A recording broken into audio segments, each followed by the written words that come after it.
अगर आप हर रोज़ इन 4 वर्ड्स का इस्तेमाल करते हैं तो आज से इन 4 वर्ड्स को इस्तेमाल करना बंद कर दें। पहला वर्ड तो है सॉरी। जी हाँ, अगर आपको लग रहा है कि सॉरी वर्ड तो बहुत अच्छा है, हमें तो दूसरे से माफ़ी मांग लेनी चाहिए। जी हाँ, दूसरे से माफ़ी मांग लेनी चाहिए, मगर इतनी ज़्यादा भी नहीं, क्योंकि जब आप बहुत ज़्यादा सॉरी कहते हैं तो ये सॉरी वर्ड अपना मीनिंग खो देता है और फिर दूसरा इसकी कदर नहीं करता। मिसाल के तौर पर हम अक्सर ये कहते हैं कि सॉरी टू बॉदर यू, मैंने आपको सॉरी डिस्टर्ब कर दिया।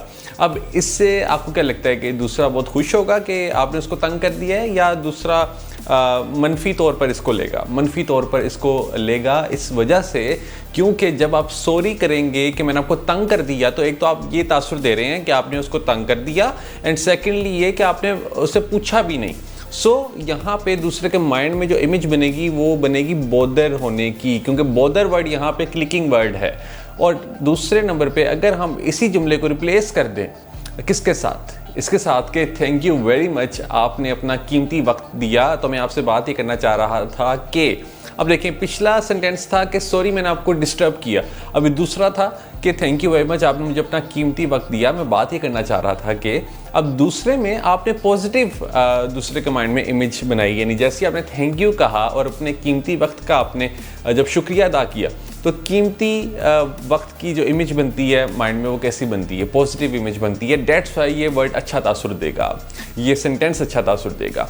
एंड सेकंड जो सेंटेंस आपने अवॉइड करना है वो ये कि अगर मैं आपको सच सच बात बताऊँ, यानी जो वर्ड है यहाँ पे वो है ऑनेस्टली। ये वर्ड भी हम बहुत ज़्यादा यूज़ करते हैं, यानी ऑनेस्टली अगर मैं आपको बताऊँ तो अब ये जो हम सेंटेंस बोलते हैं ना कि मैं आपको सच सच बात ये बताऊं कि आज मैंने ये किया, आज मैंने वो किया, तो इसका मतलब है कि पहली जो बात आप कर रहे थे वो शायद गलत बात कर रहे थे, उसमें आपने सच का इस्तेमाल नहीं किया। तो जब आप ये सेंटेंस भी कहते हैं तो इससे भी आपकी क्रेडिबिलिटी के ऊपर सवाल उठता है कि आप जो गुफ्तगू कर रहे होते हैं उसमें कोई एक दो बातें सच्ची होती हैं, बाकी तमाम बातें झूठी होती हैं। ये छोटी छोटी चीज़ें हैं, मगर दूसरा शख्स इसको बहुत नोट करता है। तीसरा वर्ड जिसको आपने अवॉइड करना है वो है आई थिंक, यानी मैं इस तरह सोचता हूँ कि, ये जो हम जुमला बोलते हैं ना कि मैं इस तरह सोचता हूँ या मुझे लगता है कि ऐसा है।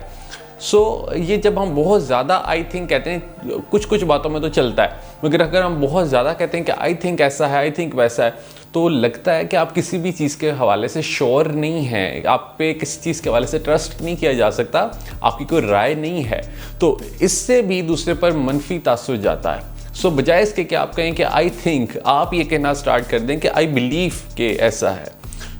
इससे दूसरे को ये तासुर जाएगा कि आपने बहुत स्टडी किया है, आपकी नॉलेज बड़ी वास्ट है और आपके पास जो भी आइडियाज़ हैं आप उनकी कदर करते हैं और आप सच्चे इंसान हैं, आप स्टैंड लेने वाले इंसान हैं।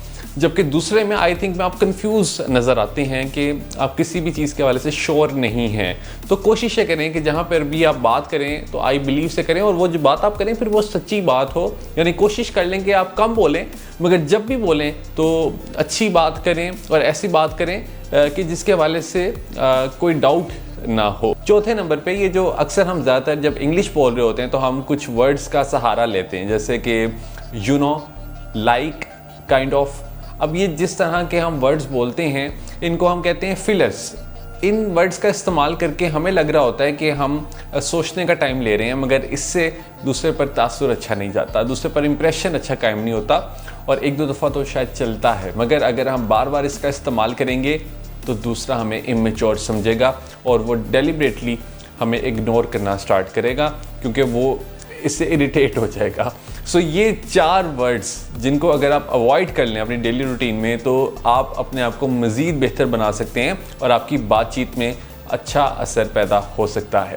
All the best.